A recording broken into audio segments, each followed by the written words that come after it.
पण सगळ्यात पहिल्यांदा तुम्हाला ज्यावेळी 2002ला हा जो तुमचा प्रवास सुरू झाला त्यावेळी तुम्हाला असं काय वाटलं की आपण उद्योजकात म्हणजे उद्योगच चालू केला पाहिजे? कारण बऱ्याच वेळेला असं होतं की मराठी कुटुंबातून उद्योग चालू करायचं म्हटलं तर सगळ्यात पहिले चॅलेंज येतं की मानसिकता नसते, फॅमिलीचा सपोर्ट नसतो, बरेचसे आपल्याला आजूबाजूचे मित्र असतात ते प्रत्येक टाइमला आपल्याला काही ना काहीतरी सांगत असतात, अरे हे करू नको ते करू नको.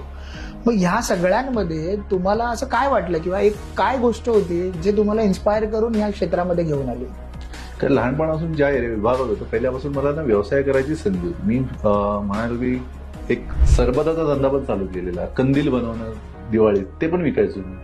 व्यवसाय सगळ्यात मोठा होता तो व्यवसाय म्हणजे भाजीचा धंदा होता. मी भायखळ्यावरून भाजी आणायचो आणि आमच्या विभागात विकायचो. थोड्या लेवलला सुरुवात झाली, त्यामुळे व्यवसाय करायचं ते बालपण म्हणजे तसं होतंच. मग तसं करत होतं, फक्त डोक्यात होतं की व्यवसाय करायचा, फक्त कोणतरी साथ असणं गरजेचं असतं. मग मित्राने मला ऑफरमध्ये बोलला की तू पण ये, स्वभाव आहे. आम्ही आलो आणि एकच विषय होता की पुढे जायचं.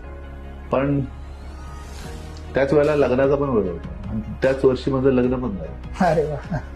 पण घरी सांगताना मी म्हणजे लग्नाच्या अगोदर मी खोटं सांगूनच केलं, कारण 2002च्या वेळेला तर त्याच्या अगोदर व्यवसायामध्ये मराठी येऊच शकत नव्हता असं तयार होतं. पण तेव्हा मी मोठी उडी घेण्याचा विचार केला.